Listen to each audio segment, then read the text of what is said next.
कि घोसी की जनता हमेशा गरीब आदमियों के साथ रही है और हमेशा उसी का नेतृत्व स्वीकार किया। जब मेरे पिताजी 1996 में यहाँ पे भारतीय जनता पार्टी के चुनाव लड़े थे, जीत में अकेले आते थे तो लोग हंसते थे कि चुनाव लड़े जाते हूँ क्यों गरीबन अगर इनके साथ है। उस जमाने में जनता दल का जमाना था।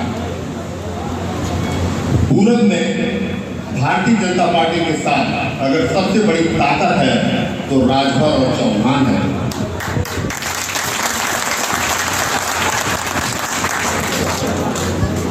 और बिना इनके पूरब में किसी सीटों पे लड़ाई लड़ना बहुत कठिन काम है और एक दूसरे के पूरक हैं। जब तक ये दोनों साथ रहेंगे तब तक इनका बाल बांका कभी नहीं हो सकता। तो मैं आप लोगों को कहना चाहता हूँ कि इस समय चुनाव का माहौल है, तरह तरह के लोग तरह तरह की अफवाहें फैलाएंगे कि रामविलास चौहान हेल्थ का कहते रहे, फलाने हेल्थ कहते रहे, तो उनके बिरादरी गुजर जाते हैं। आप इन सबों में कभी भी विश्वास न करिएगा। चौहान समाज कभी भी भारतीय जनता पार्टी और उसके सहयोगी दलों का साथ छोड़कर कभी भी नहीं जा सकता। आप जाके पूछ लीजिए, किसी भी गांव में आप घुस जाइए, पूछ लीजिए किसको वोट देना है, वो सीधे कहेंगे कि मोदी को देना है।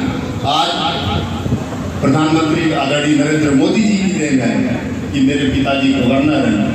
आज हमारे मंच पर बैठे माननीय मंत्री जी कैबिनेट मिनिस्टर हैं, इनके पास दो महत्वपूर्ण विभाग हैं।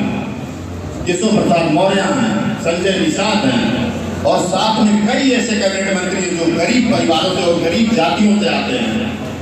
चौहान, राजभर, मल्ला, दी बिरादरी का तो मैं बता रहा हूँ कि कल्चर एक जैसा है, खान पान एक जैसा है, रहन सहन एक जैसा है, थोड़ा सा 19-20 हो सकता है। मित्रों, यहाँ पे किसी अफवाह पे ध्यान न दीजिए और विरोधी अपने सारे हथकंडे अपनाएंगे, किसी तरह दुष्प्रचार हो।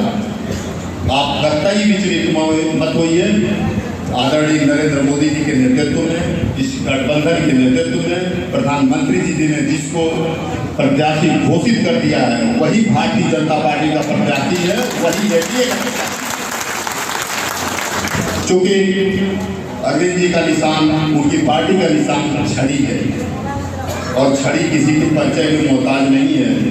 मैं आदरणीय ओम प्रकाश राजभर जी के संघर्षों को मैं भूल नहीं सकता। जब मैं बच्चा था तो मेरी रिश्तेदारियां होती थी तो राजभरों के गांव भी हुआ करते थे, तो कहते थे कि एक नेता आता है जो 50 पैसा 1 रुपया इकट्ठा करता है। और वो संघर्ष मैं बता रहा हूँ आपसे कि ये 87, 88, 89 की बात होगी। तो ओम प्रकाश राजभर किसी राजा रजवाड़े या जमींदार परिवार या जमींदार जात से बिलोंग नहीं करते हैं। ये गरीब परिवार से आते हैं और उन्होंने अपने संघर्ष, अपने पुरुषार्थ की वजह से आज यहाँ कैबिनेट मंत्री बनी है। ऐसा नहीं है कि ओम प्रकाश जी कुछ लेके नहीं आए। भारतीय जनता पार्टी को भी ओम प्रकाश जी की आवश्यकता है, जिस तरह ओम प्रकाश जी को भारतीय जनता पार्टी की आवश्यकता है। मित्रों, आप लोग किसी भी अफवाह मत आइए। सभी लोग एकजुट होकर, एक मत होकर डॉक्टर अरविंद राजभर जी को 1 तारीख को, जिस दिन वोटिंग होती है, सभी लोग घर घर जाके वोट दीजिए, क्योंकि भारतीय जनता पार्टी ने हम लोग बहुत कुछ दिया है। सही मायने में अगर सामाजिक न्याय, सही माने में सामाजिक न्याय की अगर जमीन से किसी ने उतारा तो इस देश के प्रधानमंत्री आदरणीय नरेंद्र मोदी जी ने उतारा है। आप बताइए कभी कांग्रेस का यहाँ पे राज हुआ करता था, कल्पनाथ राय यहाँ के सांसद हुआ करते थे, मेरे पिताजी उनके विरोध में हमेशा चुनाव लड़ते थे और लाख जतन के बावजूद मेरे पिता चुनाव जीतते थे।